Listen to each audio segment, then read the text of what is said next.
Okay. If you are determined to take the blame, to decide everything that's wrong with the world is your fault, then go ahead. It'll pass the time.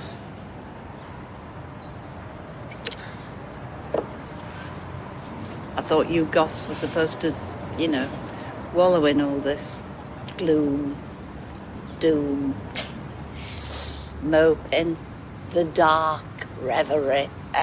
The talk of the street. Talk of the street. The talk of the street. Talk of the street. The talk of the street.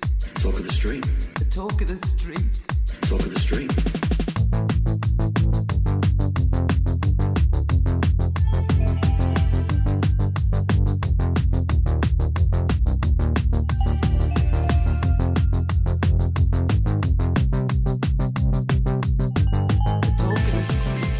Welcome to episode 314 of The Talk of the Street, an unofficial Coronation Street catch-up podcast that had to do some serious deleting from 2024's In Memoriam video. I'm Gavin. And I'm getting ready for Tattoo Day tomorrow. You've got Tattoo Day tomorrow. I had Tattoo Day last Saturday. Yes. And it's hilarious. It's hilarious. It is hilarious. Because you, on the 4th of July, when we were sitting in a hotel room, trying to keep the dog calm, you decided what your next tattoo was going to be. Mm-hmm. And less than a week later, you'd got it. Yep. I have a whole Pinterest board, and I make my appointments like 6 months in advance. Well, you're not telling the full story, really, because I have been planning to get a Hitchhiker's Guide to the Galaxy tattoo for quite some time. Yes. You just weren't sure which one. Because I was looking in the wrong place. I was looking in Marvin the Paranoid Android. Mm-hmm. Which is not bad. It isn't bad, but that wasn't the place to look. So I was seeing lots of tattoo ideas that I quite liked, but quite like isn't enough. It needs to be, yes, this is a tattoo that I'm going to get. Right. And I saw something on the 4th of July and I thought that was going to be it. And then I was sitting outside the tattoo parlour in Holt, Vivid Ink. Highly recommend their work.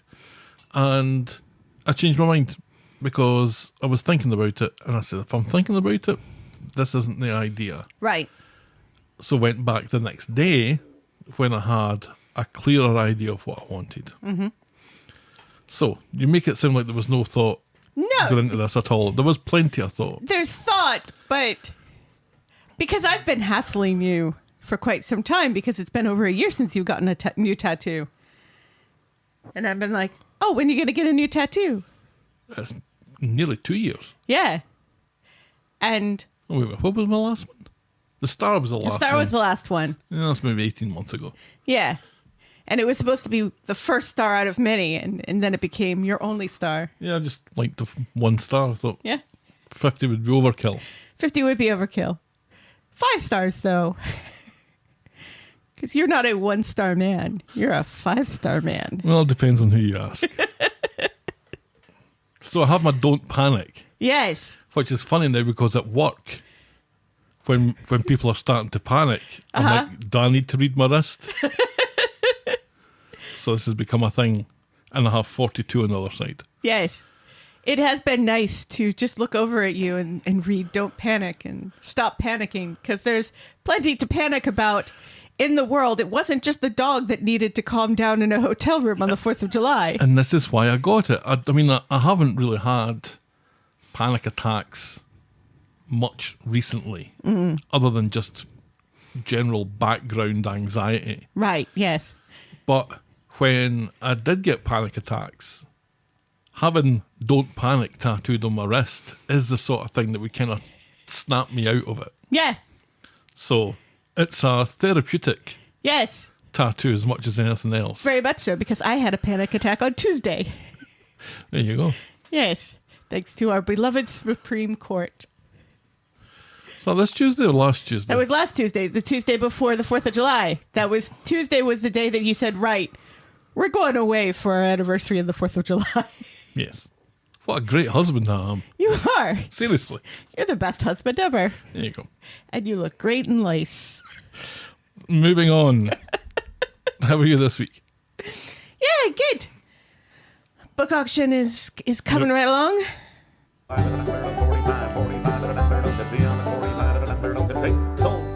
I can talk. Yeah. Yeah. I thought I had the AI doing that for me. Oh, well. Oh, well. It's better when you do it. But anyway. Anyway. Yeah, one of the estates that we're pulling books from for this auction was in Holland, Michigan. And would you believe lots of people in Holland, Michigan have Dutch ancestry, I would believe that. are from the Netherlands, or their families are from the Netherlands. I can manufacture the connection in my head, yes. Yes. So, because I am of Dutch origin, it's been really fun to kind of go through it and, you know, all these old diaries written in Dutch, plant books written in Dutch and stuff. It's been really fun. And then there's just, you know, I did a whole bunch of medical books this week, some antique medical books. And I spared you the pictures from the skin disease book. Thank you. You are welcome. It was really stressful to begin with because I was like, oh my God, do I really want to do one of these again? When it's been kind of nice at the new job, people working together on one auction, and do I really want to do an auction all by myself again? Mm-hmm. But it's an area of my expertise, and I think it's kind of nice to have something that only I'm focused on again. So we'll see how it goes. Very good. Yeah. Shall we preamble, my dear? Yes, please. Give us some of that Dutch Corrie news.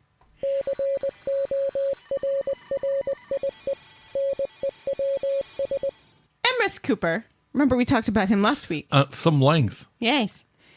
He is the evil Rowan. Will be taking on a more charming role this Christmas as he stars in Snow White and the Seven Dwarfs at the St. Helens Theatre. What role is he playing? Creepy? Did you not notice my clever use of the word charming there? He's playing the prince. Oh, it's normally a fair maiden that plays the prince. Isn't it a fair maiden that typically plays Cinderella? Or the fairy godmother? Or no, I'm thinking Cinderella. It's a man who plays the fairy... No. It's men who play the ugly sisters.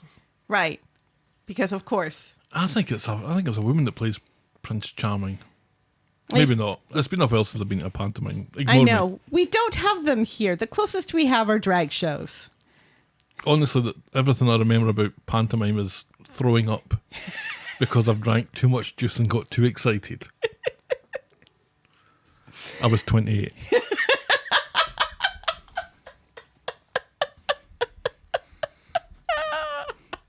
Always 28 in a joke. Always 28.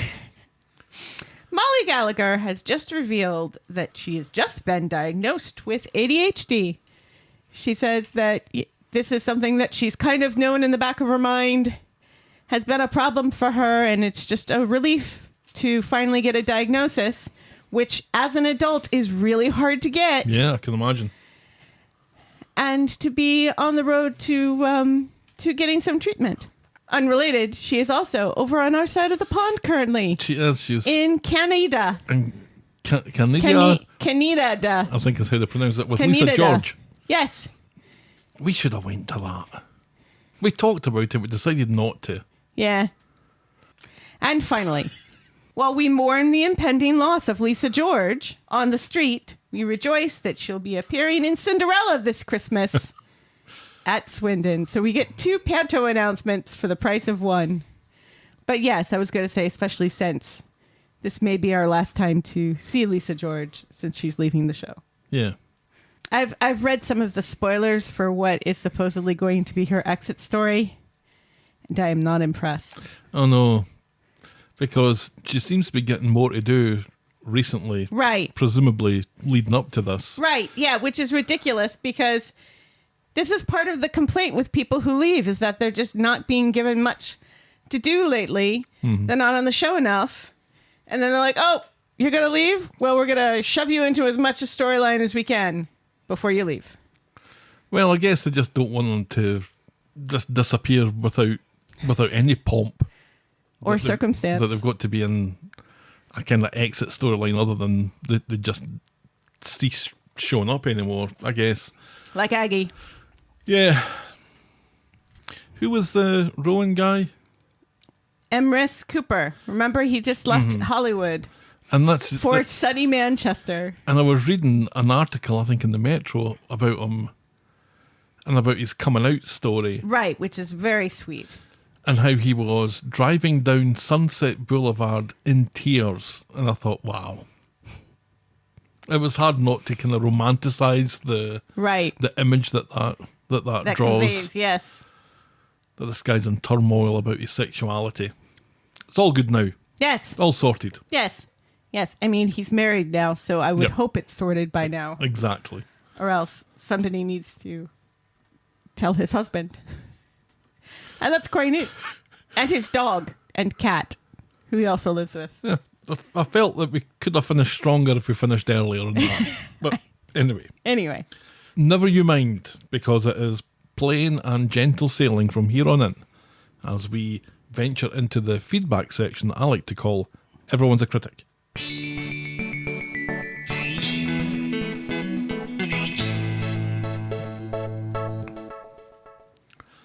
Noel writes in this week. Hello. Hello. Well, what's all this? Cor blimey my mateys, it's been a while. It has been a while, Noel. I'm glad you're still with us. Yes. It's been a hell of a week on the street. Heads have been stolen and rolling. They've really been fucking with Toyah, and Nick has good reason to cry. Leanne's brain has officially been washed, and I cheered when Nick told it to shut up. Yeah, I kind of cheered a little bit at that as well. It was a tough call, but Roy's beard edges out David's hair for the worst on the street. Finally, please don't tell me that Swain's daughter has actually fallen for Joel. That's well and truly beyond the Spider-Verse. Now, for my how did you end up watching Corrie story? I got old, and here I am. P.S. Hold the mustard. The scene between Lauren and Joel this week was outstanding. Both actors performing their hearts out and hitting it out the park. Interesting thing about Joel, though, was, is this an act within an act? Thank you very much, Noel. And John writes in, literally couldn't help laughing at the Leanne malware session. So funny. Did you notice that the name of the consultant, Dr. Tago, maybe a heads up to Ben Tago, who was a Corrie writer a few years ago? One of the posters on the Corrie thread on Pie and Bovril knew Ben from his Edinburgh uni days, and our Ben became a thing anytime his episodes aired, much to the disgust of another poster who slagged off everything about the show. That particular thread has disappeared from Pie and Bovril, which is a pity. It is a pity. It is a pity. Thank you, John.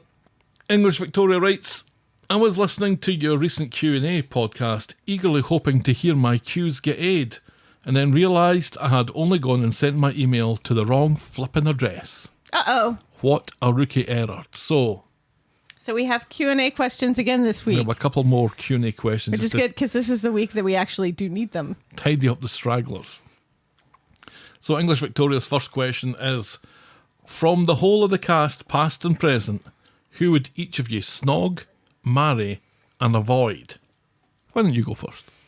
Can it be dead characters? Yeah.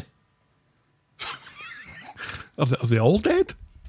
But it's Imran, and... I think it's going to be 3 different ones for the snog, marry, avoid. And if you're picking Imran, that means that I can't. No, you can pick Imran too. There's enough Charlie to go around. Just ask Georgia. Let's hope that Charlie knows this. It's good that he knows we're kidding. Adam, Imran, and because I'm assuming if I'm marrying him, I get to snog him eventually. I presume you get to do a little bit more than that. Maybe even hold hands on the beach. Adopt puppies. And avoid. Who do I want to avoid? Stephen. Yeah. Yeah. He's dead now, so it's easier. He is dead now. Poor Uncle Stephen. Poor Uncle Stephen. You. Snog, marry, kill. Or This game's taking a dark turn. I'm thinking it's fuck, marry, kill, and it just seems really impolite to not be. That's British. English Victoria's question. All right. Snog. You won't get in trouble, I promise. It would be Snog Maria. Okay. It would be marry Toyah, Yep. That works. particularly with her hair from 2002. And avoid... I think it's Daisy. I thought you liked Daisy now. She hasn't been in the show much lately for... I thought you were going to go for Kirk. Fit to marry? No, to avoid. No, I think I'm Daisy. Just doesn't... And the frame of the question just doesn't work for me. I'm sure Daisy would be devastated by this. I'm sure she will be. English Victoria's second question was, have you visited the Corrie set? And if not, would you consider doing so? And we've talked about this a little bit. We haven't. No, I would have liked to have visited the old set back in the day that had a roller coaster. Didn't it have a roller coaster? I'm pretty sure it had a roller coaster. I think you're thinking of Blackpool Pleasure Beach. Maybe. My mum and dad went to the old one. Uh-huh. And my dad's been dead since 98, so mid-90s, I guess, and they loved it. They went back a couple of times. Right. If we ever find ourselves on the eastern side of the Atlantic, Right. I think we would have to. We would have to. But I always think now, if I was to cross the Atlantic, we'd go to Spain or something like that. Yeah. Yeah. So it's just really expensive. It's not cheap. However, we may have to go back if you get booted out of this country, which may happen if Project 2025 happens. Oh, do you know, I know nothing about that, and I don't want to know anything You about watched the John Oliver episode. I know you did. that. I didn't. Really? I didn't. Wow. Because this is why I've got Don't Panic on my wrist. So we haven't. We would if we ever went back to the UK. Yeah. If somebody if the show would like to buy us tickets and for us to come over and tour the set, and they would be allowed to videotape us going through and get like 1 million hits on the Instagram, we would be willing to do that. Yeah, in those very specific and unlikely circumstances. Yes. Because we are very beloved by the watchers of Coronation Street. Well, some of them. Just look at our London thing. We can walk around saying London. Or tell some of the actors on the show that we're going to London, and then they could shout London at us. This sounds very much like One Trick Pony material. Like Jane and Georgia recorded themselves saying Dollywood at us a couple years ago. I'm fun. sick of the London stuff. Are you? Which is a shame, because coming up in this question from French Helen, who also had Q&A questions last week that I think I just forgot to read out. Sorry about that. French Helen has 2 questions. First of all, how much time does it take you guys to put together an episode of the podcast? Well, the time it takes to watch the show. So that's 2.25 hours. Right. On an average week. It takes me 5 to 10 minutes to do Corrie News. No one is shocked by this. And then we record for... Couple hours. Yeah. We record longer than what you get. Yeah. Gav edits out an awful lot. Mostly of me swearing. Just to keep the lawyers happy. So from your point of view, 4.5 hours-ish. Right, yes. But for you, it's much longer. So I have that 4.5 hours. Right. Plus... I've got pretty good at taking notes real time, so I don't always have to watch each episode twice, but usually I do. Mm-hmm. So let's say 5 hours watching the show, including writing notes time, a couple hours recording it, then I'm a couple of hours editing it, and then maybe I'm an hour and a half posting stuff afterwards, Right. writing blog stuff. Does that count? I don't know. That's about 8 hours, I think. It's quite a lot when you think about it. Yeah. Yeah. We see so little of you these days. We've been doing this for 6 years. It's all Coronation Street. Yeah. Hey, French Ellen's second question was, what was it like when the London stuff went viral? Well, it was bizarre, because it was Georgia Taylor that told me. It was infuriating Because hardly anybody gave us credit. And I wanted to punch them in the face. Because the whole London thing had been a little collection of mine going back a couple of years. Right, yeah. And every time... It wasn't even new. And every time I got a new example of it, I would post it. And it Right. would get... It would get maybe 100 likes or so. And it would always get a decent performance out of it. Right. But then this one got picked up by Phil Clifton, Who didn't give quoted us it. credit. No, he did. Oh, no, that's right. He's the one who did give us credit. And it was like thousands, tens of thousands of likes. And then it got picked up by Talk TV. They played it. And it got picked up by Radio 1 and Radio 2, and they were playing it. Radio 1 gave us credit, Radio 2 didn't. Fuck them guys. But yeah, for that couple of days, it was just my phone was... I had to switch it off. I had to switch off notifications because it was just like buzzing all the time. All the time. But it was the fact that it was Georgia Taylor that told me, Uh-huh. your clip's been on Radio 2. Uh-huh. It's like, holy shit. You're like, what? Because, we don't get Radio 2. We're not listening to Radio 2 on the way to work. No. But my mum would have been listening to Radio 2 and Yeah. she would have heard that and she She would have told me about it. She would have been so And proud. then I would have spent 2 hours trying to convince her that it was me that done it. So, anyway. This is all very true. Thank you for those questions, English Victoria and French Helen. I am sorry if I skipped over the questions last week, and I'm glad that you wrote back in, Yes. English Victoria. Yes, and that we have plenty of time this week.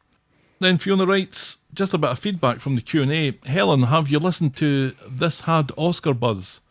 Gay men discuss movies that missed out on the Oscars in depth. I think you'd like it.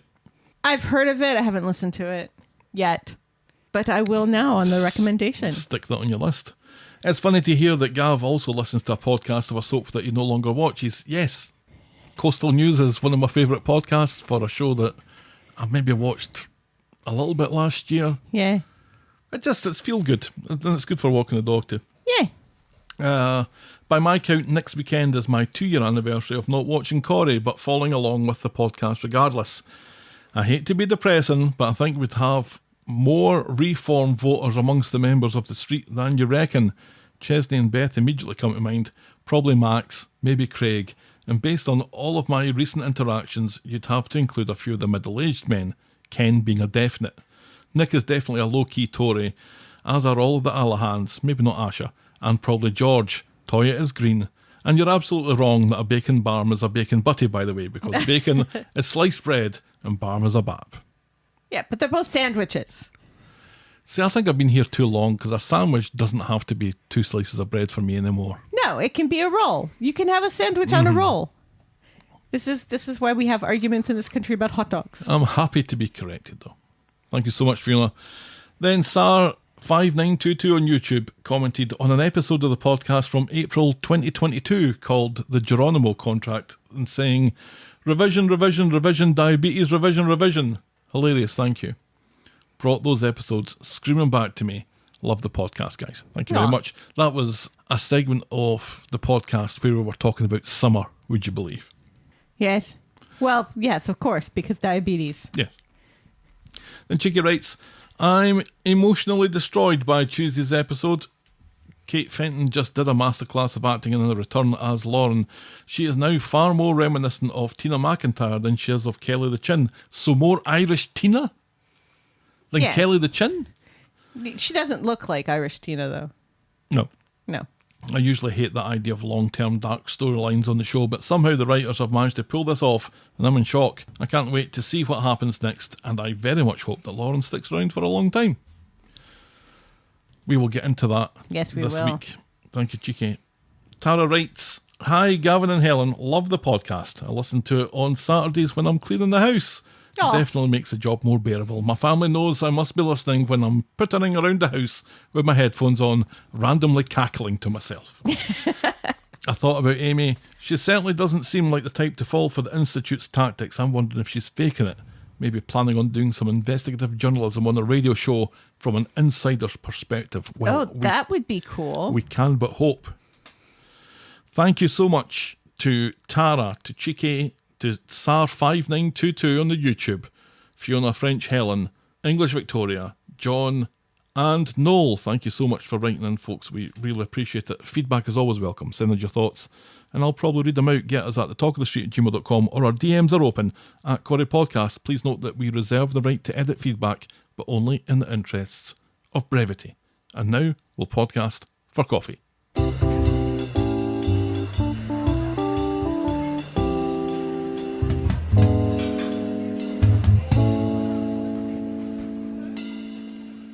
Thank you to Amy and Caroline Metcalf. Thank you. Thank you both. Yes. From Virginia Beach, USA, Oh. that's Amy.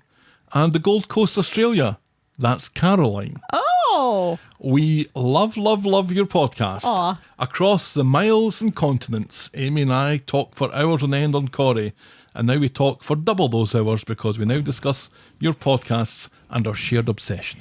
Oh, I love it. I hope the one who lives in Virginia Beach goes to have lunch occasionally at the Jewish Mother, which was my favorite place for lunch when I lived in Virginia Beach. Amy, you'll need to let us know. Yes. Well, let Helen know, because I don't know what you're talking about. It was a Russian place. I had borscht all the time. It was great. Well, wonder if it's still there. Yeah, I hope so. Thank you so much, both of you, for buying us our coffees this week. I'm drinking Canada Dry, 0 sugar, And I am drinking cranberry juice. as per usual. Yes. The Talk of the Street is and will always be free on your podcast provider and on the YouTubes, but if you think our show is worth anything more than the time it takes to listen to it, and if you want to show your appreciation, you can buy us next week's coffee by going to ko-fi.com, that's ko-fi.com/The Talk of the Street. You can also sign up to be a friend of the podcast through the same link, where for as little as $2 a month, you can get a mention in the closing credits of each and every episode, which I think I might have neglected to do last week. And we now have a Patreon site where you can also show us some love and sign up to be a friend of the podcast there, patreon.com/The Talk of the Street. But remember, you can always support the podcast for free. Get us in front of new listeners by liking, subscribing, rating and reviewing wherever you get your podcasts. Alrighty then, a shorter week this week of Corrie. We just have Yes. Monday and Tuesday, which was just weird. Right. And Tuesday was basically just one storyline. So our first storyline this week is Tinker's very best friend. Just on Monday, Tinker sees Kit in Nina's roles and tries desperately to backtrack from his conversation the other day. Where he basically called him a bent cop. Yeah, it was a really strange decision by Tinker Yeah. on the street Yeah. to basically say, "Yeah, I know what you're up to." Isn't that weird that, old Gemma, Yeah. the old shoe theft, Right. and here Yeah. you are, her brother. Right. Well, what Yeah. do we make of all that? Well, it's because he's also a bent cop. Do you think he thinks he's a bent cop? He I think- probably doesn't. I think he's forgotten all about Right. it. He forgets that Faye even exists. Well, he forgets that he destroyed evidence and Right. that.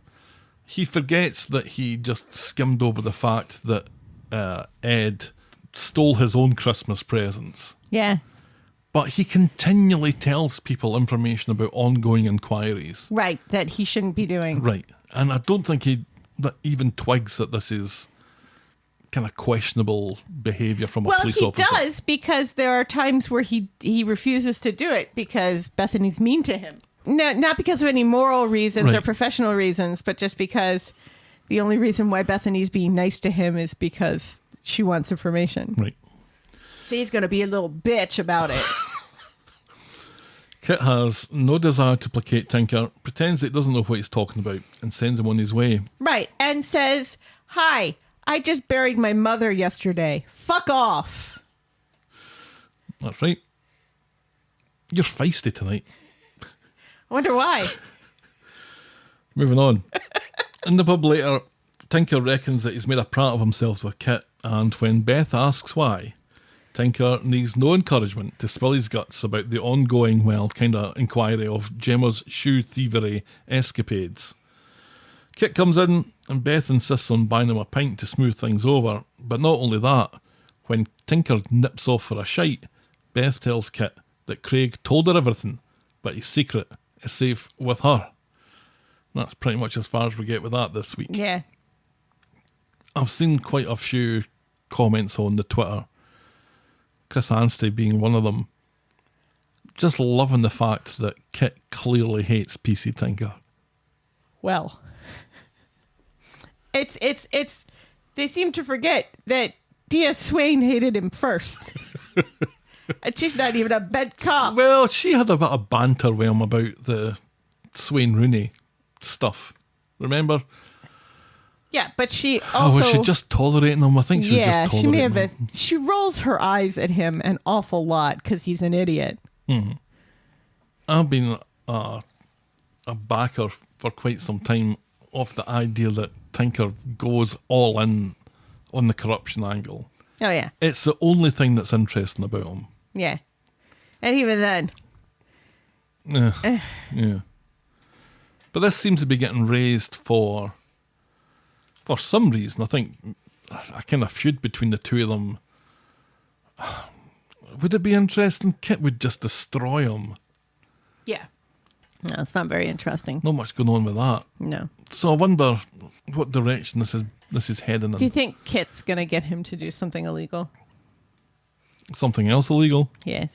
Maybe at a future point. Yeah. Because Craigie seems to love him so much. Just desperate to have a friend. And that's what Coulson said on the little silent movie that I made of the Tinker Kit interaction. Yes, he did. Craig just wants a friend. Yeah. Name Craig's friends. Kirk. That's his stepdad, though. Does Yeah. that count? Does that count? He never goes to the pub with, like, David. No. He went running with Nick a few times, didn't he? Right. And he went running with Imran. Imran was his friend, and they murdered him. Yeah, but yeah, he does cut a fairly lonely old existence. Maybe that's where we're going with it. Since he lost Faye, he really has been fairly directionless. Yeah. Not that he had an awful lot of direction before that, No. but at least he had somebody to talk to. Oh well, let's move on. Our next storyline tonight is Gary's silver tongue. On Monday, Gary has grabbed his bank statements and phones to arrange to meet Sarah at the cop shop later to hand them in. This is because Sarah was picked up last week. Questions over her 10 grand to the evil Nathan guy. 10 grand to pay off Nathan. Where that came from? Did Right. it come from Damon? Right. And what else did she get up to? And what was the 10 grand for? Was it Right. to pervert the course of justice? Or was it just to get him to leave town, which I presume isn't illegal? Yeah. So he quickly hangs up when he sees Maria and he tells her about a letter that's arrived for her. And at the salon, Maria's mind is on the contents of that letter. It seems Mason has been let out of prison in a couple of weeks. But his trainers will still be warm, says an outraged David. So she goes to the cop shop to complain about this and is astonished to see Sarah there and then Gary coming out from an interview room. Right, yeah, and it's hilarious. Sarah is desperately trying to get Maria out of there. We'll go for a cuppa? You want to go for a cup of coffee? Quick cup of coffee, maybe a bit of they cake. said that they would take... Bit of cake. Go yeah. on. They're saying that the wait's like half an hour long. We could go and then come back. Yeah, because those two are best buds, right? Right. What the absolute fuckery is going on here, says Maria. Gary insists it's innocent and is forced to confess that he gave 10 grand from the factory sale to get rid of Nathan. That's all it was. Yeah. Surprisingly, this does not make Maria any happier. Suck my balls, she says, and she leaves them to it. Back at work, she unloads on David and then realises that David knew this all along. He admits it, and then he admits it, and he says, well, it was kind of obvious, wasn't it? I'm not saying that you're stupid, Maria, but it was kind of obvious. And then as Gary comes in, David says, did he tell him that he also beat up Nathan? And Gary's like, what the fuck are you doing? Best to just get this all out, and then David fucks off. That was hilarious. That was hilarious. And Gary's face is what? I loved it. Now, why am I in this? That's what Gary's face is saying. Dude, seriously, says Gary. So Gary has to explain, and Maria has some very legitimate questions. Why didn't he tell her? Right. Why didn't Sarah go to Audrey? Right. Audrey's got money. Well, yeah, Audrey or Nick is what she said, because Maria seems to think that Nick is made of money as well. Looks skint as well. I don't know why Maria thinks that these people have money. But maybe it's good that she doesn't know that they don't. Because why would she? She shouldn't know this. And why did Gary lie? He claimed he was just trying to do the right thing and keep her out of it, as she had enough on her plate, and that seems to be his go-to response. He still feels responsible for Bethany, and Maria points out that they're not family anymore. They're not his family anymore. He promises that he's not in love with Sarah. He's only in love with her, and that seems to melt Maria a little bit. So Maria goes to see Sarah, gets the same story out of her, and satisfied, Maria makes a demand that Sarah stays out of Gary's life from now on. She has no reason to be friends with him. No. And Sarah agrees. Yes. And that's as far as we get with that this week. And then Bethany comes in, Maria leaves, Bethany comes in, and Bethany and Sarah slag Maria off. While Maria is probably still just on the other side of the door. Right, exactly. And definitely hearing that. Yeah. Classy, ladies. Classy. I was surprised that Maria kind of let all this slide as easily As much as she did, yeah. Because last week I was thinking if once she catches wind of this, Yeah. she's going to be fucking furious. I think it's just that she has bigger fish to fry with the idea of Mason getting out so quickly. Mason, who, let's remember, threatened someone with a knife. Yeah. So what did they get? Like 6 months, so he's out in 3, probably. Yeah. That's probably how it goes. Has it been 3 months? It's been good without him. It has been good without him. He's a good baddie. I think he's a good baddie. What I like in how they've portrayed him is that he's a coward. He really is a coward, though. Yeah. Because people say, well, bullies are cowards. And a lot of times it feels like people are saying that just to kind of Right. make you feel a little bit better. Right. But he is a demonstrable Yes. coward. Yes. Whenever there was a chance to grass anybody else up, he did it. And then, accused other people of being a grass. Yeah, so he was a hypocrite as well. Yeah. That's probably good traits in a bully and well performed, I think. But if I never see the guy again, It will be too quite, soon. I'll be quite happy. Yeah. So the idea of him coming back into this is like, oh God, do we have to? Do we have to? What's left to tie up with that? We have enough villains for the moment. Seriously. All of our villain good batch slates of are villains. full. The only thing that I feel is kind of left hanging on this is anything about Mason's background. Because we still haven't seen Right, 'cause hiding the hair of his supposedly- parents. Supposedly And we were Gary going to knew. see his parents. Gary knew the family or had heard of the family Right. being from a dodgy estate. Right, yes. But we never saw them when No. they were in court. No, just the dodgy brother. Right. So Hey, bro. maybe there's a little bit there to investigate. But Who knows? God, Oh, well. it seems like a strange thing to focus on. Right, When there's much more interesting things going on. right. But yeah, Maria is happy enough to let that go. I think this is maybe going to still come back to haunt the two of them. Yeah. Because he's promised no more lies Right. so many times. Yeah. And the way that he follows up a promise of no more lies is It's by to lie. lying about Yeah. something. Yeah, He just can't help himself. it's true. Because I'm only thinking about you, babe. Sure. Is that what they call gaslighting? He's not the worst gaslighter on the street. He's we'll not. get to that later. And I maintain I really like Gary and Maria together. Yeah, I don't want anything to ruin that. So it's better if they stop. There has to be a marriage that works on this street. Right. Well, I mean, I guess we've got Sally and Tim to hang our hats on. Yeah. Only what part of Sally and Tim are we hanging our hats on? Well, I know I where I'm putting my wet towel. Let's put it that way. In fact, I'm spoilt for choice as far as that's concerned. Whew. Shall we move on Yes, please. to our penultimate storyline? I know. Isn't this crazy? Reality coding bites.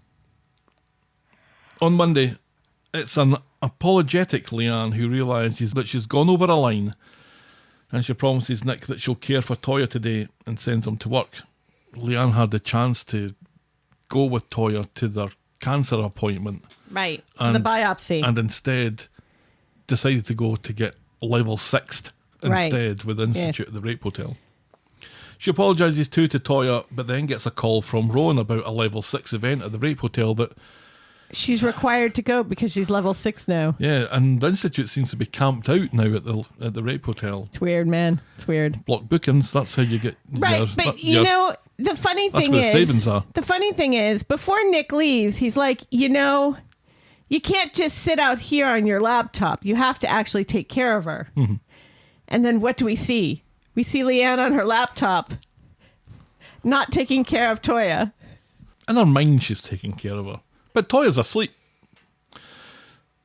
So Leanne wants to go, but has promised to look after Toyah. So Toyah, she gets dressed and says, you know what, let's go together. And this pleases Leanne. I like Toyah's pajamas. I love Toyah's pajamas. Aren't those great? Yes. I want a pair. Good pajamas. Good pajamas.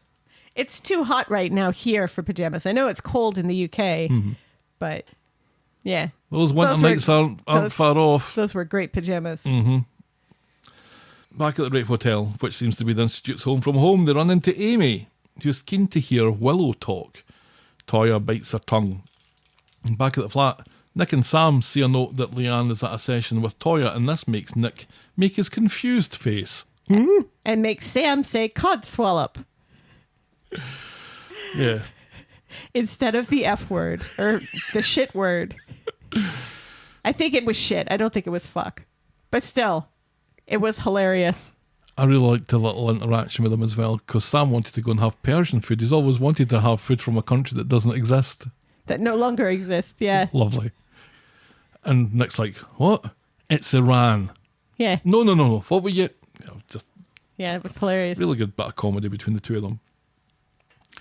At the Rape Hotel, Amy seems to have got something out of the session to help her deal with her trauma, and even Toyah has to agree that the Institute may use decades-old CBT techniques, but she can see why it might work for some people. And computer-based training?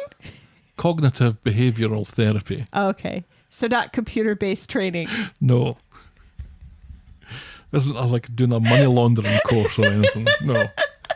I miss those. Oh, I don't really. the bane of my life. Having to do the same ones over and over again every single year. Every year, learning how to launder money. Or at least that's what I take from it. It's the active shooter one that always creeps me out. Ex-cops telling you to fight back against an active shooter. Yeah. No, that's not going to happen. No, thank you. I know exactly what I'm doing. I'm going under my desk and I'm staying there. My plan is to hide. Sure. In an open floor with no walls. An active shooter would have to turn 2 corners to find me. And I just don't see them taking that time. No. That's what I'm banking on. And it's awful that I have to have a plan for that. Right. Isn't that awful? Yeah. I'm in the basement. If somebody's going to come in and start shooting at my job, they'll be up in the store. So I have plenty of time to get out the back door. Yeah, so you're running. I'm fine. I'm hiding. I'm getting outside and hiding behind the dumpster. I wish I didn't have to have a plan. Yeah, well, we make plans even when we're at the movies or at church of what we would do. Always looking for the exit. Always looking for the exit. That's what it means to be an American. Merca. So anyway. Leanne is thrilled. Don't panic. Quick, Gav, read your wrist. Don't panic. Got it. So yeah, Leanne is thrilled to hear that Toyah's been even a little bit positive about the whole thing. And it seems that Amy's experience is kind of the same as Leanne's experience. It's something to help her deal with all the shitty trauma that she's had to deal with over the past few years. Yeah, because nobody else has given a fuck about getting her the treatment she needs for all of the trauma. They just say, oh, she's so brave. I'm sure. And strong. Yes, the brave, strong women that Amy and Leanne are. I'm sure we've mentioned a few times that these people need therapy. Yes. The Institute's kind of filled that vacuum a little bit. Yeah. Unfortunately. And that's unfortunate, yeah. Yeah.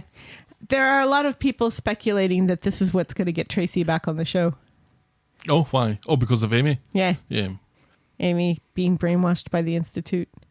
At home, Toyah confirms that she's keeping an open mind, but privately to Nick, she explains that she can only bring the Institute down from the inside, like Leah Remini. Yeah. Yeah. Although, Leah Remini was born into Scientology, so it's a little different. A little different. A little different. And also, Toyah, let's maybe just worry about your cancer first, shall we? Well, that's what she's saying. Like, she doesn't know how much time she has left, but she's going to dedicate that time to bringing Rowan down. I'm not sure that's... The best use of your time. Is that a great use of her time? No. Whatever gets you through. Yeah, I suppose. So of course, anyway, we don't even have an official cancer diagnosis yet. No. So, who knows? And we don't get one this week. Nope. And that's fine. Is it? Well, yeah. I hate it when they rush things that just wouldn't be rushed. Yeah. So, that's as far as we get with that this week. I have to say, because that's us covered all the other stories, Yeah. I really liked them all. Yeah. There was good bits Yes. in every single one of them. Yes. I thought there was a really interesting batch of storylines. Yes. But Except for the whole Mason might be coming back thing. yeah, skipping over that. Yeah. But there were moments in each of them that gave me a laugh, I think, and that doesn't always happen, and it makes such a difference. And one that inspired you to make a silent old-timey movie. Yes. Which I've made another one. This is what keeps him away from the family people. I do this on my lunch hour.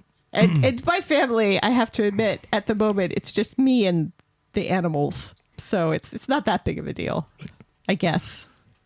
Yeah, if you want to see the Stephen storyline told as a silent movie, check out our Twitter, Instagram, Have you? Oh, yeah. and YouTube. Yeah. Because it's on all of them. Right. You can't post video to Blue Sky yet. But yeah, I like where this Institute storyline is going now that the cult has been kind of introduced to it. It's so much better. You said a few weeks ago that it was a cult that didn't have a cult attached to it, and that was a little bit boring. But I think since we've seen more of it in action, I think it really works. And it's becoming, I think it's becoming one of my favourites. And now that I'm kind of skipping over all the horrible retcon and stuff that happened in the past. Anyway, let's move on to our final storyline of Where on Earth is Racist Kelly? Yes. On Monday, Roy is attracting compliments from customers and staff alike as he finds himself back behind the counter at Nina's Rolls. But he still hasn't shaved. What? Shave that man. Shave him. Shave that man. It's not a beard. It's essentially one sideburn at the moment. Shave that man. That poor man. They don't even shave him later at a time when you would expect people to be shaven. Right, we'll get to that. Yes. He's under the impression that Sean is ill with a stomach bug. Still. Now that some other sucker is looking after the cafe, Nina decides to fuck off to an exhibition, letting Evelyn fill in for her. But later, Evelyn has to fuck off too, as Dev is off at a golf thing, and she needs to fill in there. And this leaves Roy 6 minutes into the episode on his lonesome in the cafe. So as soon as Evelyn leaves, he closes up shop. But then later he leaves with a flask, but is immediately set upon by a group of youths on BMXs. And they call him Creepy Cropper and chase him to the community garden. Yeah. Are these people just hiding out around the corner just waiting for him to leave the cafe? On their BMXs? Right. Yeah. Yeah. Because we haven't heard or seen any Creepy Cropper shit for weeks, ever since he was released and Nathan was put in jail. Well, he hasn't left the cafe. No, but there haven't been any phone calls. Nobody has come into the cafe. This is true. Nothing. And then the second he goes out with a thermos of soup, there are all these kids on BMX bikes All on BMXs. who have nothing better to do than to shout creepy cropper at him, who haven't apparently watched the news recently and discovered that there's a reason why he was released. But they watched the news enough to realise that he was a suspect. Right, yeah. Maybe they were just watching the TikToks and maybe there were no TikToks. I blame China. Yeah, they're just sharing TikToks with each other as they go with no hands down the street on their BMXs. Do people still ride BMXs? Kids ride BMXs around this neighborhood all the time, man. What are you talking about? BMX Bandits. Great band. Sure. So they video themselves harassing Roy, and we learn later that they post these videos on SendPics. And they look about to do him harm until Carla appears. All right, ball bags. And she chases the youths off. Back at the cafe, Carla calls Evelyn round and they explain what happened, and soon Shona arrives too, and Roy quickly susses that she isn't ill at all and deciphers the ruse. She pretended to be ill to coax him downstairs. Evelyn admits her collusion, so Roy angrily throws everyone out.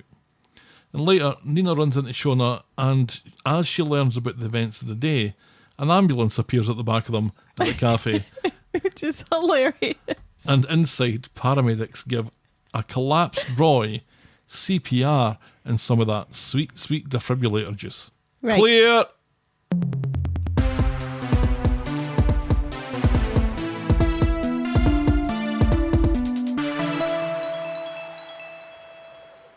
Yeah, they're talking about it as the ambulance rolls up. Oh, he's fine though, thank God. Oh, that's a relief.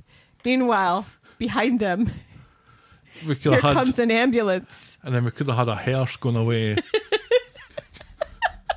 George walking at the front of it. That'd have been great. So, he's rushed to hospital and immediately prepped for theatre. It's Cats that's on at the Lyceum Chipping Sodbury. Word spreads... Oh, it's terrible. Word spreads quickly among Roy's ladies. It's a suspected heart attack. Meanwhile, Carla's back at work dealing with an apologetic Betsy, who's angling for a summer job at the factory and keen to impress by showing off her knickers. But not like that. When Carla gets a call about Roy and she rushes off. At the hospital, Carla is disgusted that no one was with Roy after the assault, and it seems that Roy called himself an ambulance. Yes. Which Me? is hilarious. I'm an ambulance. Yeah, because I was like, how did the paramedics know that he had collapsed? There's nobody else there. What happened? Apparently, like, as he was collapsing, he was able to make a phone call. Mid-cardiac arrest. Mid-cardiac arrest on his ancient cell phone that is not a smartphone. Do you know, but that's probably easier. Because he doesn't have to do any face ID or anything on it. No. Just dial the number. But he also didn't have to just say, hey, Siri, call 911. Yeah, we're fine. Okay. Apologies if anyone's phone has just called 911. Nina beats herself up. Evelyn tells her to pull herself together. Roy isn't dying. Not today. Not on her watch. Not today, Satan. And sure enough, the surgery goes well, and Nina and Evelyn hug. It's Dee Dee and Joel who go and get Roy's stuff, because he's going to have to stay for a couple of nights. But it's just Joel who takes all the stuff back to the hospital. Right. Yeah, it's Carla who packs the stuff, brings the stuff downstairs, and then Dee Dee's like, oh, Joel can just take that for you. You don't have to bother. And it's like, why wouldn't Carla want to bother? Mm-hmm. Right. Carla enjoys bothering about Roy. Right. It's one of the things that Carla really enjoys doing. Right. It is something she's good at. Why would we hand this chore over to Joel, of all people? An essential stranger to Carla. Right. Unless there's a reason called plot. Yeah, well, in the next couple of paragraphs, we'll find out. Yes, we will. So Joel takes the stuff to the hospital and leaves the bag with Nina, but as he turns to leave, he seems a little distracted by a hooded figure that quickly enters the ward and then shuffles off. Meanwhile, at Sarah's, Bethany is resplendent in the chunkiest of fake gold jewellery, and she has finally got her mitts on the CCTV footage from the pizza place. And as she watches it on her laptop, lo and behold, it's the same hooded figure that we've just seen, who's using the credit card in the pizza place, but their face remains hidden. And at this point, I must have spent 5 minutes zooming in on this image. Right, yeah. You can't see a human being. You can't It's see just it. this leopard Can I- print Can I thing. tell from their posture who this is?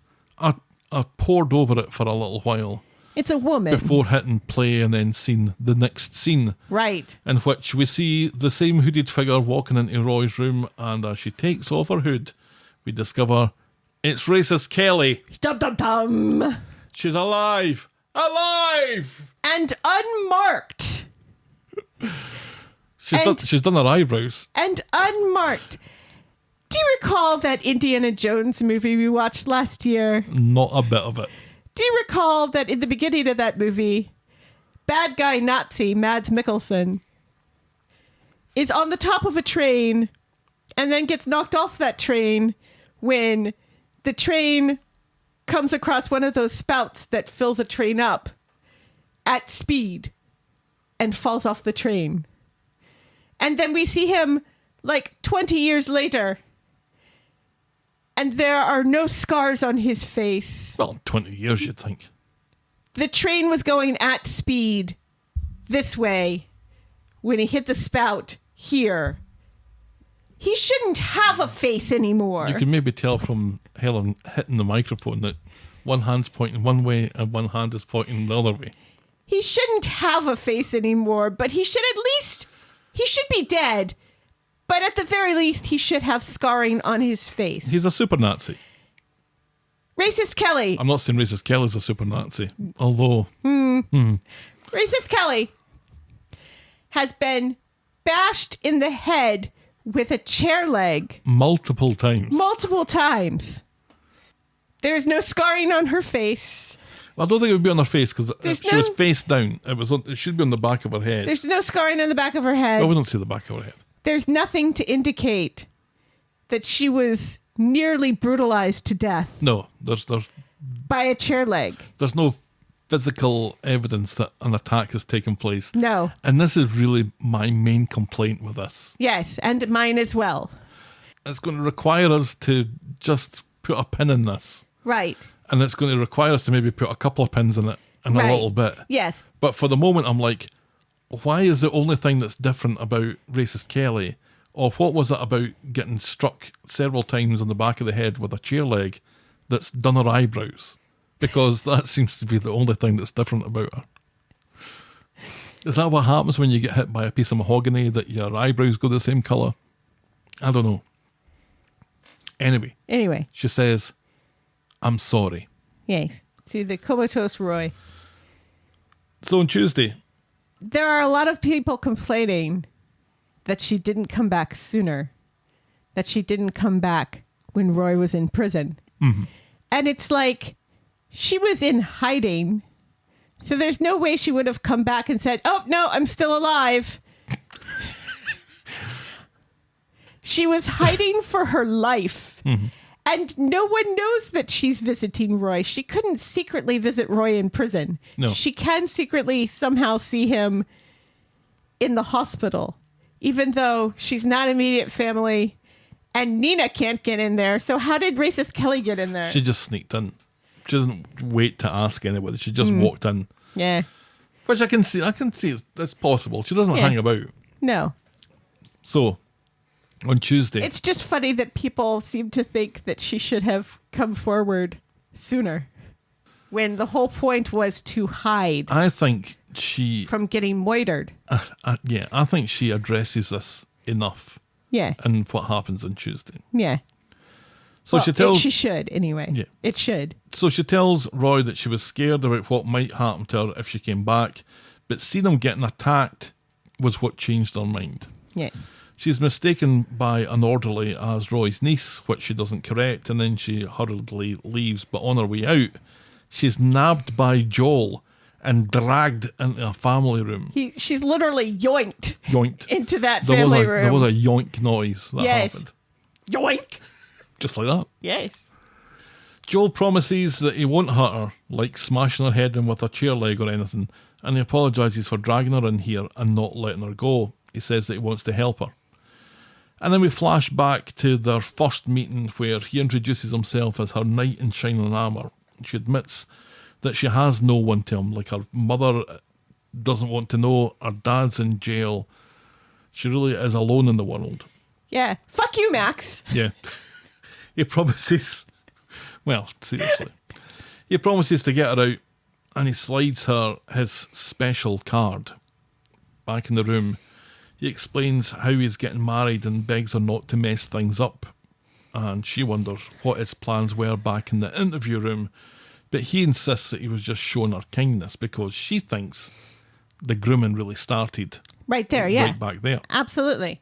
Like the way he tried to groom Sabrina there, or initiate grooming of Sabrina by hanging out outside the cop shop and looking for young girls who might be in trouble. Yeah, this is his MO. Yeah. Modus operandi. Yeah. You don't have to explain that. Flashback again. And we see Joel helping racist Kelly move into her precinct flat after getting her off, but not like that. All too soon, though, she can't pay for the rent, for food, for heat. She can't do all this on her own, and she has to rely on loans from Joel until she owes him so much that she has to blackmail Ryan to get the money. Upset that she's shite at being an adult, he promises to take care of it all. If only she'd maybe do him a little favour. Ha ha. Every once in a while. And give him his hole. You know what I'm talking about? He's only looking out for her, though, you understand. Yes. We see them smooch on the couch. Yeah, it's and kind then of gross. It cuts to afterwards, and she seems dirtied by the experience, and Right. he seems to have changed a bit as well. Right, yes. And we see his chest. Back into the family room, he insists that he didn't pay for sex, but she points out that every time they did it, he gave her money. Right. That's literally paying for sex there, pal. He thinks it's filthy talking like that and insists that he was just trying to help her. She makes a break for the door just as Nina's walking by outside, and Nina hears something, but it's a family room after all, and the little slider's gone to in use, so she thinks nothing of it. Meanwhile, Joel is weeping, saying that he always treated her right. But racist Kelly isn't falling for this. Right, yes. I always treated you right. I used the good chair leg. Right, I used a soft wood. Did look like pine. We flash back again to more of their wine-fueled moments where racist Kelly continually says that she doesn't want to do this, and he continually chases her down in the flat until she does. He showers her with gifts like the necklace that in voiceover she calls a collar. She insists that she was scared of him, which takes him by surprise, and he hugs her, saying that she liked it rough. Gross. Gross. And then we see the flashback of Bobby finding the bruises. Back in flashback, she remembers what triggered him on the day that she went missing. She's making a bacon butty when he turns up on her door, wanting to know why she's blanking him. She backs away from him, wondering what Dee Dee would say about all this if she knew, and this is what really sets him off. And he bashes her head in. We see it happen twice, but I think there's a suggestion that it happened more than that. Yeah. With the leg of the chair. She says that she disappeared because he would have killed her, because he left her for dead after all. Yep. And we see him grab the necklace and her phone and leave the flat. Back in the family room, he stops her leaving again, but she insists that she's not scared of him anymore, and he wants to know what's changed, but then sees her clutching her belly. Racist Kelly is pregnant. How very fucking what? And it's Joel's. Yep. But she says it has nothing to do with him now. Nope. And at this point, like, oh, that's quite clever. They're in the family room. Right. This little family. They're in the family room. Right. I like that. Yeah. It's quite clever. He says he wants to be part of the baby's life and spins a story to her about how he was in a state after bashing her head in with a chair leg, and he went to get help. We see him in flashback that he calmly drove away listening to Phil Collins. When he came back, he saw Bobby go into the flat and then come out all nonchalant, and when Joel went back, the door was locked.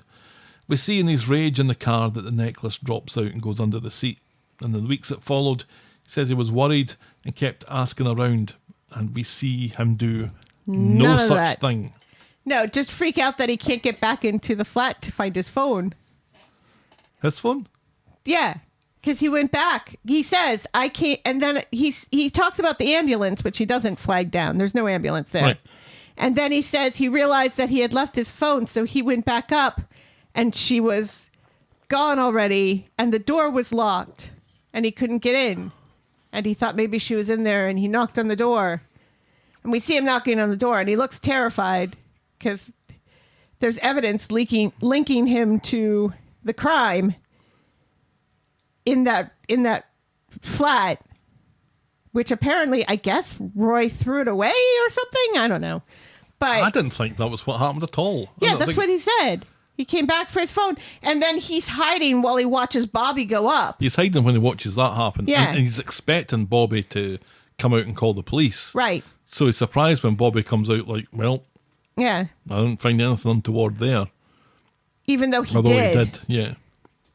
They also, did you notice, like, during the whole chair leg whopping scene, they changed some aspects of that from the first time we saw it a couple of weeks ago.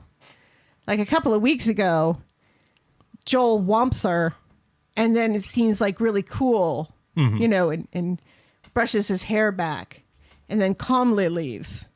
Whereas this time, he's kind of freaking out, like, oh my God, what did I do? Yeah, there's So some, it's like, is this a false memory we're being fed? there's a bit of time between the whomping, as you put it, and the slicking back of the hair. That, well, it's his flashback, so I guess who knows. But one thing I did notice when I was doing the whole Canadian Psycho thing, there was a moment when Stephen went to Rufus Houndtooth's rented house, and Rufus opens the door and says, "Oh, what are you doing here?" And at that point, Right. we don't know that it's Stephen. Right. Oh, well, we do, but You're we right, don't yeah. see it. But then we see it later on, and we see Rufus open the door and saying, "Oh, what are you doing here?" But it's different. Yeah. And I always imagined that they would have just filmed all that stuff at the same At time. the same time, right. But it suggests that they didn't. Yeah. That there's... Which is like, guys, if you're looking for ways to save money, here you go. But I think they're under so much pressure to film this week that they can't be thinking about filming something that's going to be used 6 months from now, because this was all back in February, remember? So, I don't know, it's just strange little details that you spot when you pore over these things. And the whole kind of construction of how they put the show together Right. seems to be a little Yeah. different to what you imagine. That's showbiz. Yes. So anyway, racist Kelly isn't falling for any of this. She knows that he gets off hurting women. Well, he's not hurting her again. He gives her some bullshit about his mummy having an affair and his daddy being sad about it and taking it out on Joel. Right, It's like yeah. he's trying to bore her to death. Right. Seriously. It's terrible. Joel wants another chance and to make amends for taking his childhood traumas out on her. Back in the ward, and this is where we kind of split from the two-hander thing. Back in the ward, Nina is there when Roy wakes up saying racist Kelly's name. He says that she's been here before Nina came. And he's kind of drifting in and out of being Right, conscious here, so it's not concrete what he's saying. But Nina goes to check with a nurse who says that no one else has been in. So Yeah. Unfortunately, it's a different nurse. So Nina puts all this down to Roy just coming out of his unconsciousness. Back in the family room, racist Kelly says that she doesn't believe a word that Joel says. She blames him for forcing her to give up the first good things that she had in her life because she had friends.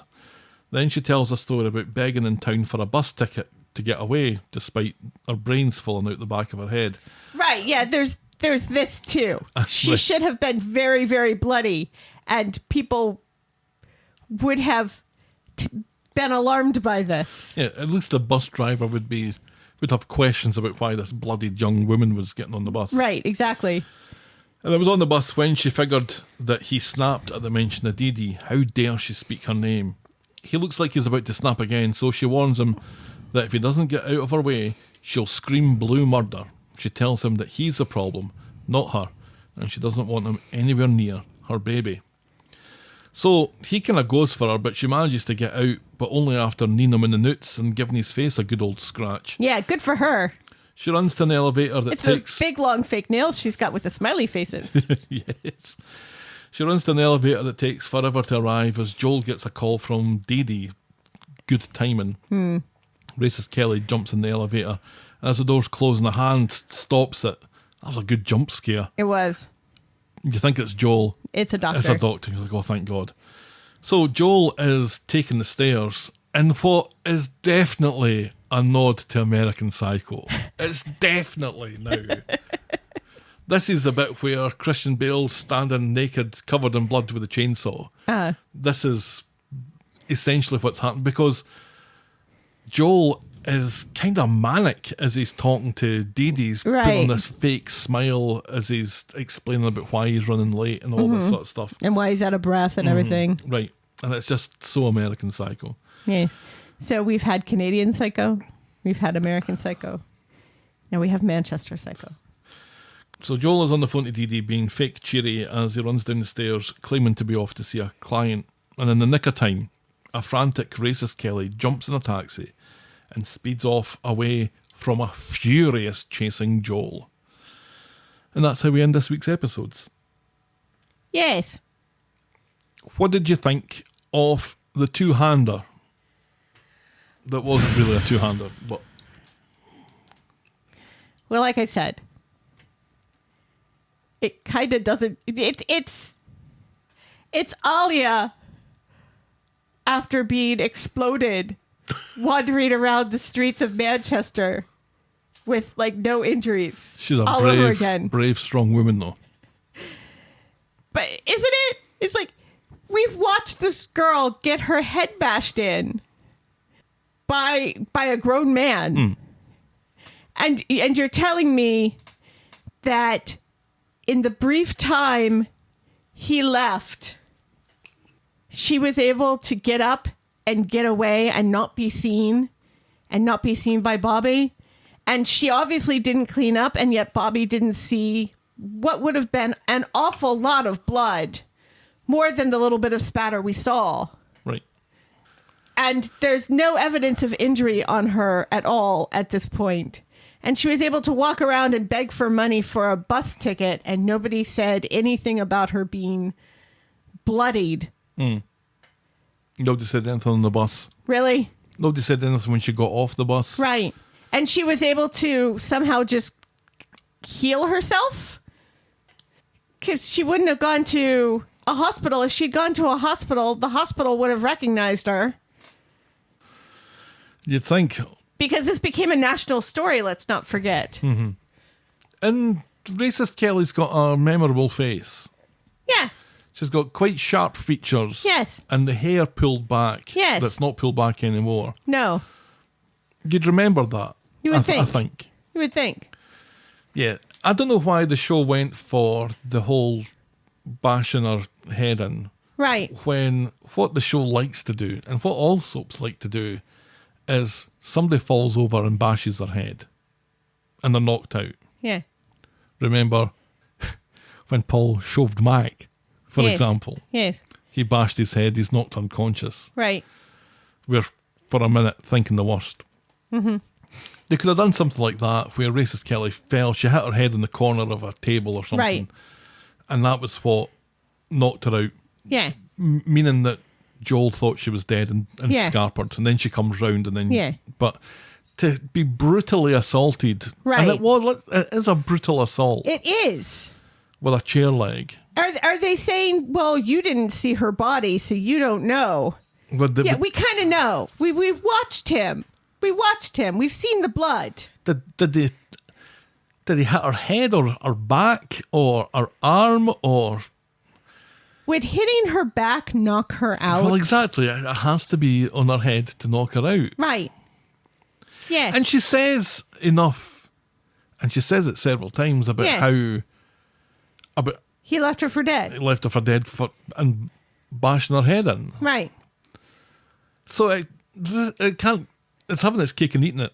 Basically, Right. That's a brutal attack, but it's not so brutal that it doesn't stop somebody leaving later on that day. And not being noticed. Right. By anyone. And not having, a bashed in head or scarring or anything. Yeah. Yeah. Especially since, let's not forget. Stephen killed Ted with a stapler hitting him once. It's a good hit. He hit him once and he was dead. Dead Ted. Yes. Stu's daughter hit a woman over the head with a school project. Well, you know, And school projects have got killed sharp her. edges, you know. Killed her dead. Child killed grown adult woman dead with a school project with one blow. You're telling me Joel bashed this girl in the head multiple times and she's able to walk and talk and didn't have to go to the hospital? Yeah. No. Being knocked unconscious is a really serious thing to happen to you. Seriously. It's Yeah. not just you get concussion and then then you're fine. And then you're fine the next day. No. It's not really how the brain works. No. I'm not an expert on how the brain works, just to be clear, but it But doesn't even work you like know that. this, yes. Right. I will say I enjoyed this enormously. There are things about it that didn't work. No. That being the main one. I think it's also exposition heavy, pretty much all the way through, as they kind of tell the story of what really happened. So, of course, it's going to be exposition heavy. And it's also quite repetitive. Yeah. They say the same thing over and over again, that he's sorry, he was just trying to protect her, he blah, blah, blah, blah, blah. And she's like, you nearly killed me, I had to run away, blah, blah, blah, blah, blah. The same themes and the same kind of gist of conversation comes up more than once, more than twice. And then we cut away to Nina at Roy's bedside. And all this kind of suggests to me that there just wasn't enough story here to justify this two-hander. Yeah. There wasn't enough stuff for them to say to each other Right. to cover the whole 44 minutes, 45 Right. minutes. Yeah. So they had to repeat themselves. Yes. They had to have this scene thrown Right. in to take up some They more had time. to give us the flashbacks. Yeah. And I saw a scripted scene on Twitter say, was this the two characters that you wanted to see a two-hander with? And that's a good point as well, because they're really new characters. Both of them haven't been in the Right. show for a huge length of time. The two-handers typically are the furniture of the show. Right. I remember Curly and Raquel having their two-hander on New Year's Day back in the day. Stephen Tracy. Right. Two sides of the door. Carla and Peter. So to have two fairly new characters do Right. a really strange, out of the ordinary episode as this was. And two characters that are new and also that people don't like. This is People where- don't like either one of This these is where characters. I'm going. They're like, And the whole great thing about the whodunit and why people loved it wasn't because of racist Kelly. It was because it was a fun whodunit. And so having her back and the is not stakes was Roy in jail. right. And so having her just kind of show up and not really seem to be harmed in any way, except of course for being knocked up by a predator. Yeah. But she seems oddly okay with that. Well, she's 5 months gone now. Yeah. So she's had some time to come to terms with it. Yeah. And that's another thing. She's not getting care for her pregnancy. She's probably not taking prenatal vitamins on the run.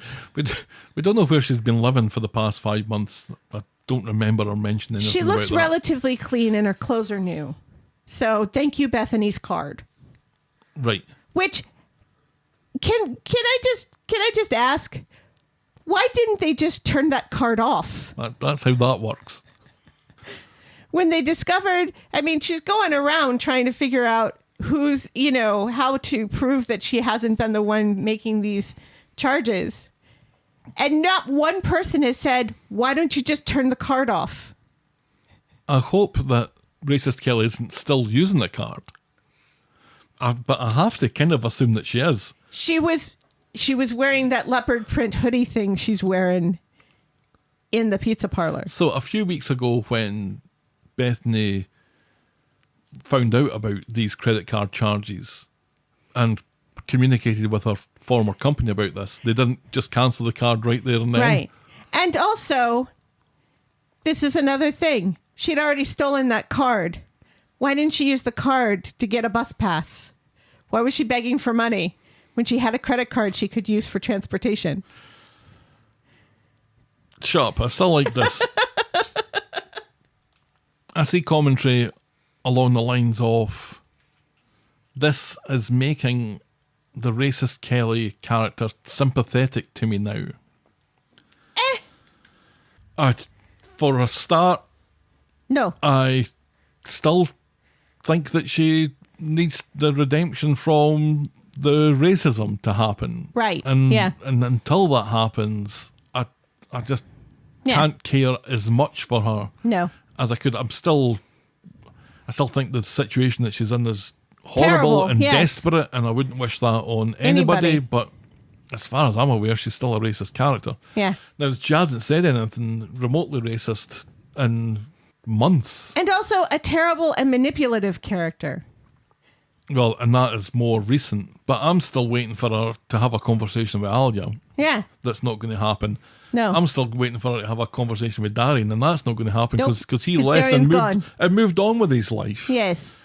But the kind of stain of all that still lingers on her. And the show, I think, thinks it's dealt with it by Yeah. her saying that she's not racist anymore. Right. Well, And- well, I'm sorry. I'm going to need to have a little bit more proof than that. And by her flirting with Gav. Right. Right. Some of Oh, my best see? friends are black. Yes. She flirts with black men. She's fine. Right. No, that's not how that works. She and Sabrina are friends. Sabrina's black. It's okay now. Yep. No, that's not how this works. She hasn't even really apologized to them for being racist. No, and I like the fact that Gav had a problem with it, Yeah. but Initially, But- until he started thinking with his Bobby. didn't last for very long. Bobby! Bobby! Phone! But I need more Yeah, me too. to make her likable. Yeah. I still don't think she's likable. Yeah. I agree 100% that Kate Fenton did a great job Yes. in what is, you're going from being a character who is seemingly killed off to being half of the entire show that day, which Right. is a huge undertaking. And you know what? You know what? I am very impressed with her, and I think she is very professional because she fucked off social media this whole time Yeah. and didn't give anything away. Mm-hmm. Lots of people do not do that, and she did. Lots of people attempt to tease stuff and stay in the public eye, and she didn't do that. No, she played along and she did And I a great appreciate, job. and I really appreciate that. Yeah. I think she's a great actor. I don't care about this character, and I really don't care about Joel. And I was a little confused by Joel this week because it kind of almost made it seem like he was a bad guy by accident. And it's like, no, this isn't the first girl he's groomed. We know that. No, and because this is how we picked up Racist Kelly, and we saw him try to do the same with Sabrina, and kind of tried to do the same with Betsy a little bit. And then there was the girl before Racist Kelly. Right, this is not... No. Racist Kelly is not the first time this has happened. Right. And she won't be the last. Right. And it's funny because it kind of feels like the only person I sort of feel bad for in all of this is Dee Dee. Because Dee Dee is a beloved character who we love. And we want the best for her. Yep. But we were already kind of like, oh, poor Dee Dee before this episode. So, and it's funny because Dee Dee has been on the Dee Dee's a fairly new character as well, but she is a character that we've grown to love. She's a special case, Yeah. I think, and I include Glenda in this as well. That Yeah. if it was a two-hander with either one of them, Yeah. fine. It would have been great. We would have loved it. If it was a 200-hander with both of them, that would be awesome. Yeah, I'm not sure what to talk about, but No. yeah, let's find out. Let's put them on a road trip somewhere. Uh-oh, girls on tour. have them argue about the music, eat delicious food along the way. As far as Joel's concerned, I think he's got the makings of a good villain here. Yes. I think, again, while we're talking about the acting, I think it's he is leaning into American Psycho, but Yes. but I'm 100% behind that. Yes. I think it is not out with the realm of possibility that in his role as a solicitor, somebody has to give Joel a VHS of a CCTV image, which will afford him the chance to say, I have to return some videotapes. And if he does that, I'm punching the air. If there's anything that is, this is not an exit, I'm punching the air. They've already got the business card thing. Right. You can maybe lean into that a little heavier, but I am absolutely convinced that they're going Christian Bale, American Psycho. Now, do you think that's him, or do you think that's the show? I think it's the show. I think it's the show that has him running down the stairs. I think Well, it's the yeah. show. But I kind of feel like it's his acting that's kind of giving Christian Bale vibes. I think they're telling him, though. Yeah. We're going American Psycho here. Yeah, but- You seen it? Sure. But- right. Well, you know what to do. I don't think everybody can pull that off. And I think he's pulling that off really well. I agree. They're like when he goes back upstairs and realizes the door is locked and he's beaten on it. And then he looks over and like this kind of frightened face. It's like, wow, that's pulling emotion Oh, yeah. really, really well. Yeah, he does that a few and times. the way that he's able to kind of switch between good cop, bad cop in the same body is just really good and also terrifying. Yeah, in the middle of the same sentence. Yeah. He really goes manic and then just reels himself back in again. Yeah. And you can see that kind of inner turmoil in him. Right. I don't know how you do it, but whatever it is that he's doing it really well. Yes, he is. The pregnancy. You know, it's really funny because I was just thinking the other day when we found out that Toya's not really pregnant. I was thinking, you know, it's been a long time since we've had a bebe on the show. Mm-hmm. It's the quads. We're the last bebes. Yeah. Because Oh, Maria. God. When that was in a cable car in Wales. Yes. And those kids are in school now. So. Yeah, and this one, we've kind of missed the first 5 months of it. So the Right. kind of danger period where it's not viable, it's kind of gone. Right. Despite the head trauma, the baby's fine. Right. Things can still go wrong, though. Things can still go wrong, but Yeah. it's looking more likely that she's going to have this baby. Right. So, We do like to give babies to really young women. yeah. Do you know what? This might be the making of her. Who knows? Who knows if she hangs around long enough for us to see her and for her to get that far. But Yeah. And it'll be interesting to see how they unveil to the rest of the cast that she's still alive and how they're going to figure that out and how that's going to make a lot of other things unravel, because let's not forget, if Racist Kelly is still alive, that unravels Kit's placing her hair in the back of Nathan's van. yeah, all of a sudden Nathan's off the hook. Yeah. I can't have killed her because there she is, pregnant, Right. standing there rubbing the back of her head. Yeah. And there's the whole Bethany angle here.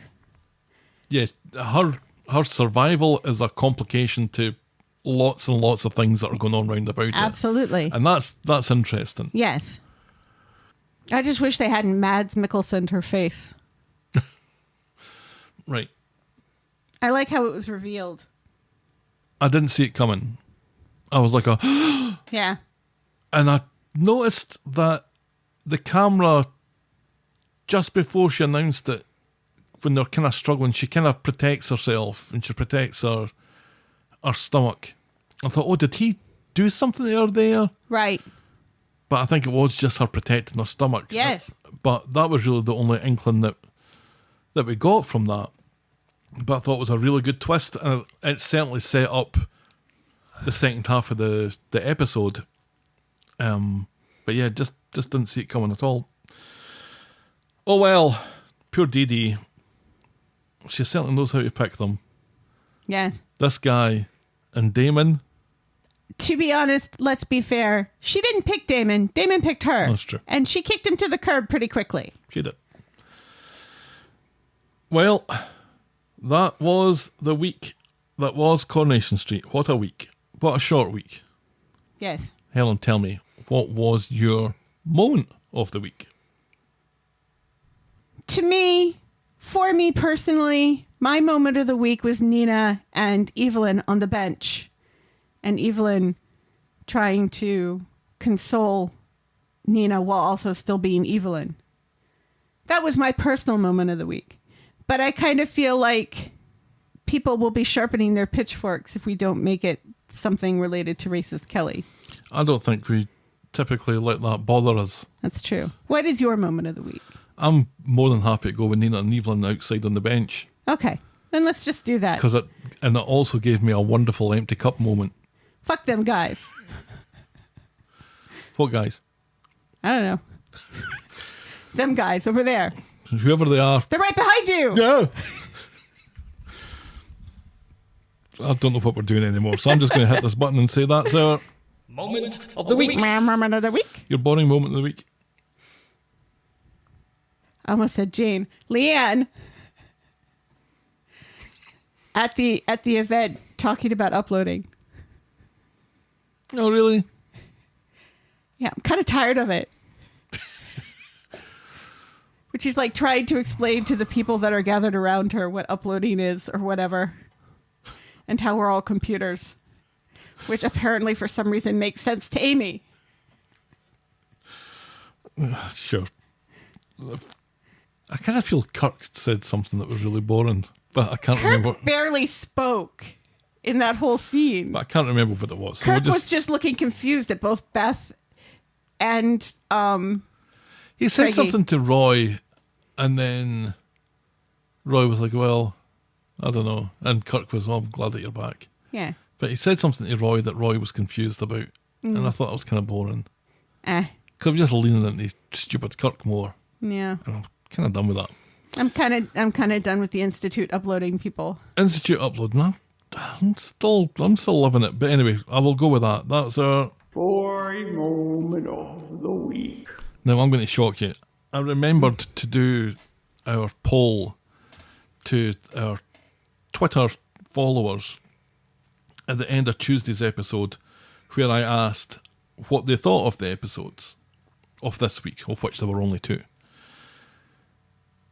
At best, normally, it's split kind of 33% between yay, meh, and zzz.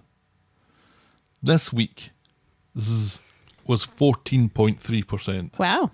Meh was 23.6%. And yay was a whopping 62.1%. Oh, well done, show. By far the most positive response that my little straw poll has had since I started doing it. Right. Not counting the 2 weeks that I forgot to do it Right. more recently. Okay. But let's not let that sway us. Helen, what's your score out of 10 for this week? You know, I think it's a 7. I think it's a 9. It does not. There's not enough of it for it to fail. I've got to just judge the show as it's presented to me. Right. Yeah. And everything that happened on Monday, I more or less loved. Yeah. And I really liked the two-hander despite the reservations that I Right, have against it. So I'm giving it a 9. I would be a 9 if we didn't have the Mason stuff. Oh, it was just a mention of his name. Yeah, I don't care. That knocks 2 points off. Yes. Fucking hell. I hate that kid. You are feisty tonight, Helen. Oh, well, let's find out why by wrapping this one up. Please. My ears are sweating. What could that possibly mean? It means my ears are sweating. It's hot in here. Okay, gotcha. This episode was brought to you with thanks to our friends of the podcast: Daisy, French Helen, Pickles, DT, Trisha, Wendy, Noel, Canadian Helen, Christy, Shandy, English Victoria, Aurora Yvonne, Heather Westerfield, Russell Whiting, Jackie B, and Brittany Porter. Woo! That's harder and harder to do in one breath. Yes. If you've ever been able to get a last-minute reservation at Dorsia, write in to tell me about it. We are the talkofthestreet@gmail.com, and we're at Corrie Podcast on Twitter, Facebook, Instagram, Threads, and Blue Sky. You can shout me and Helen a coffee or become a friend of the podcast by heading to ko-fi.com, that's ko-fi.com/the talk of the street, or patreon.com/the talk of the street. Check out voggle.co.uk for links to our merch store, YouTube channel and blog. And if you're so inclined, please leave a rating and a review on the iTunes or your podcast provider of choice. And be sure to check out our pop culture sister podcast, The List of Lists. Gene Hackman says the N-word. Thanks for making it to the end of another episode. And we will be back next week with more Talk of the Street. The Talk of the Street, y'all. Bye. Cheerio.